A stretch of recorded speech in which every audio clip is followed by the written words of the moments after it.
sonrisa más sincera a quien quiera siempre doy.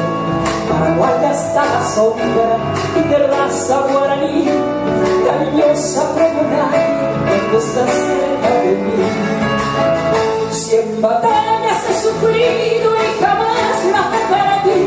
A mi pueblo y a mi gente por perdido nunca vi. Mujer madre amorosa, en mi alma no hay dolor. En mi ser solo hay un mundo de coraje y de valor.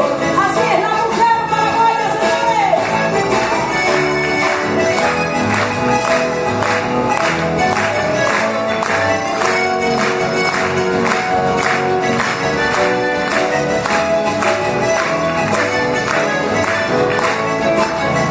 Fiel amiga y compañera de aquel que me sepa mal, raza noble, mujer cierta, y nunca me hace peor. Lo que falta siempre obtengo, pues lo busco con empeño, y hasta veces busco el cielo, aunque le supiera el sueño.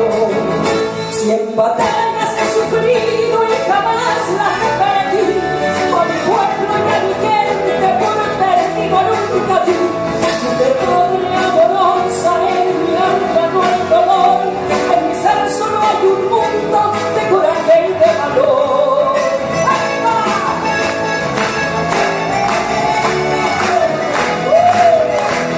¡De mi tierra!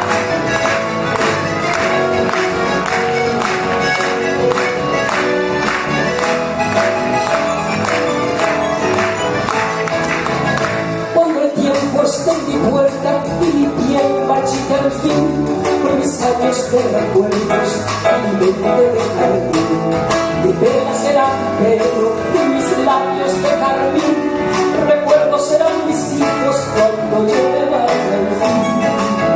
100 batallas